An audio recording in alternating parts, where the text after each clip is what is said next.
there's your Wisconsin wine guy, and this is going to be a very interesting wine review that I'm going to do for you here. Maybe you recognize the label, or maybe you recognize this label, the Silken Spice wine from Portugal. Maybe a couple of years back, or maybe a year back, I reviewed the 2019 vintage. We're now on a 2020, and there may be some 2021s floating around. So I'm going to review that for you. As usual, I don't go and look back at the wine and see what I said. But then Silken Spice came out with 3 more wines, a white blend and 2 additional red blends.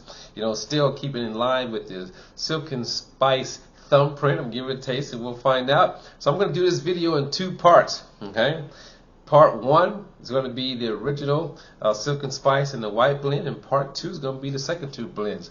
So let's get started. For those who are new, these are wines that wherever you shop for wine, you may find these wines, liquor store, grocery store, some wine shops. I go through, select some wines, give it a taste, and then let you know what I think about the wines, utilizing my thumb rating system. Every now and then there's a double thumbs up, but thumbs up, pretty solid wine, can't go wrong with it. But if you ever see a double thumbs up, it's highly recommended. But thumbs up, pretty solid wine. You know, it has all its components in line, very balanced, subtle, good complexity, very nice tasting. 3/4. You know what? This is a wine that I would not be ashamed to share with my friends. I enjoy this wine. All my friends may not like it. So what? I like the wine, but I want to share with them. Pretty good wine. This is 3/4. Halfway. There was something that was off about that wine that didn't work nice on my palate. Doesn't make it a bad wine. You give it a taste, then let myself and the rest of us know what you think about that wine. Thumbs down? Well, we all know what that is, right? Okay. So, Silken Spice. Now, again, as I said, I did the 2019. I never go back and review or look at the video of the review because I want to give the current vintage its due share, all right? And so, this is 2020 Silken Spice. There may be 2021s out there, but I have myself a 2020 red blend coming in at 13.5% alcohol, no barrel aging, all right? And your grapes here, retail, you can find between, what is it, $8.99 and $12.99. The grapes in this is going to be Touriga, Nacional, Alicante, Bouchet, Baga, Syrah, and Tinta, Roriz. And for Tinta Roriz, we're talking about Tempranillo if we were in Spain. Okay, there you have it. Now, for the white blend, this is going to be part of the new line that they introduced. You know, the new line for the white blend is going to be, what we got here? Bical, Arinto, Alvarinho. Alvarinho we know from the Spanish wines, Alvarinho. Okay, now something else unique about this, it also spends time, a little bit of French, a little bit of American oak, and also stainless steel. And then they do a final blend. So I'm very interested in trying that one and give you my opinion on that. This is coming in at 13% alcohol. Let's give it a pour. All right? You know how we do it here.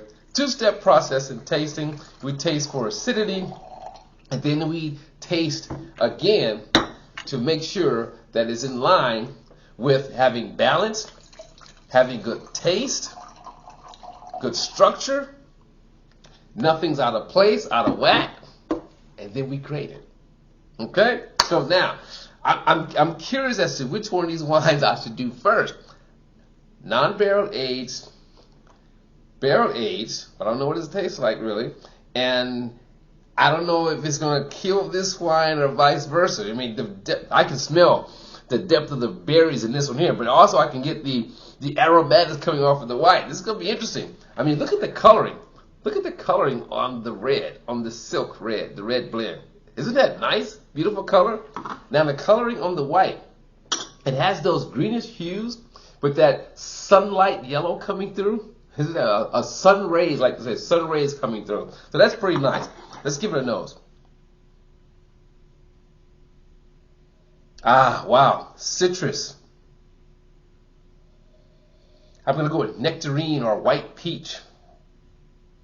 Subtle floral notes in the background, very subtle, very aromatic. Ooh, you can pick up some spice and just faint hits of ash or smoke. Wow. Oh my. Ooh. Ooh.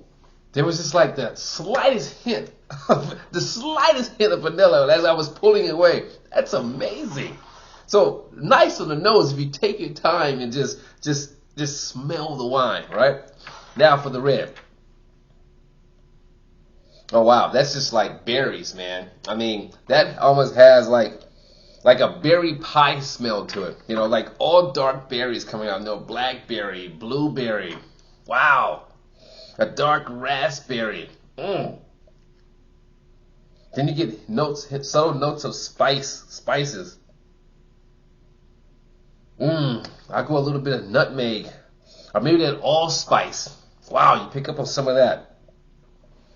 Ooh, and for me a little bit of plum here, right? Wow, that's pretty nice. That's pretty nice. So I think I'm gonna go with the red first in this case, just in case. All right. What's the first step? Acidity. You got that right. No acidity, no play. Even if it's a red wine, okay? It needs to have some acidity to me. It needs to be alive. Can't have a flat wine. Forget that. Here we go.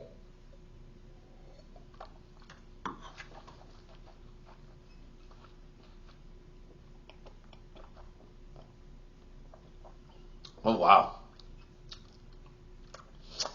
My mouth is watering. I definitely get some tannins, but they're smooth tannins. But mouth is watering. Good acidity. That's what we're tasting for. I may have to do a double rinse on this one. We're gonna find out. Now for the white.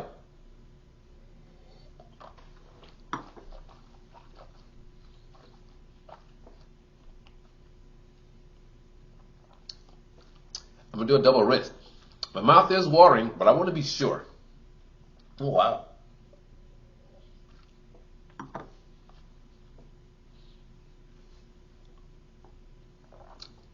Okay. Acidity on both of these wines. Wonderful. My mouth is even still watering after this white. Wow. The taste on both of these, I think they play nicely together. I'm going to be going back to the red and see what happens. But going from the red to the white, it played very nice. Okay, it did its job. The red didn't overpower, it didn't kill the white. Now we're going to go backwards because now we're going to do that tasting part so we can get ready for our rating.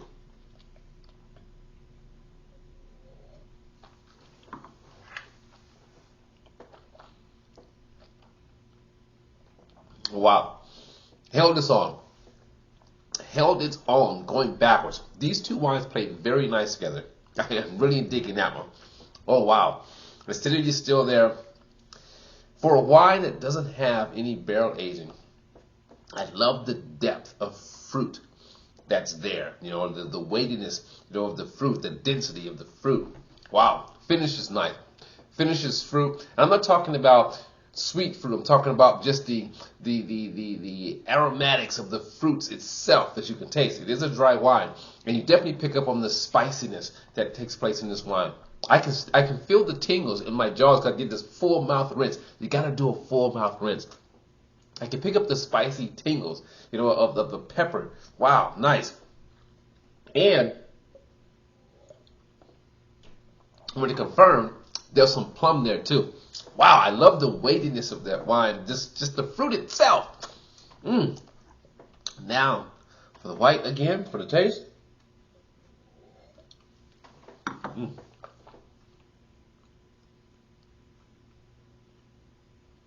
Now, for the white, I was looking for the influence of the barrel aging. So I pick up, I pick up some spice. I'm going to say this before I forget it. As I was swallowing, coming to the finish, I got a little bit of that smoky ash that I smelled in the wine. So you get a little of that ash note there too, from the toastiness in the barrel, or the torching or firing of the barrel. But it doesn't lose the fruit. It almost has a nice little mid-palate weightiness, you know, of the wine at 13%. What I like about it doesn't skip on fruit. The Alvarinho comes back through with that green, you know, citrus taste to it. Wow, wonderful, wonderful, wonderful. Makes the mouth water. So let's get to it. All right, let's rate this wine. So for the Silk and Spice 2020.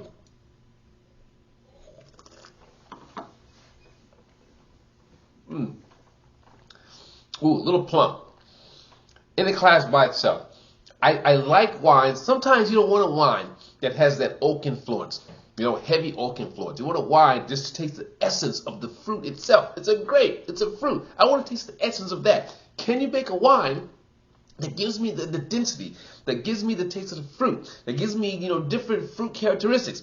This is the one right here. I think they did an excellent job with that. Category by itself. A thumb and 3/4. Okay? It can have, I could go double thumbs if it's more complexity, but I give it a thumb and 3/4. I thought it was very solid on what to do it. Good acidity, good structure, good balance of fruit. I just enjoy this. It'd be a good everyday drink if you want a wine that has no oak influence, but just nice richness, density. That's it. Okay? 1 3/4 thumbs. Now for the white.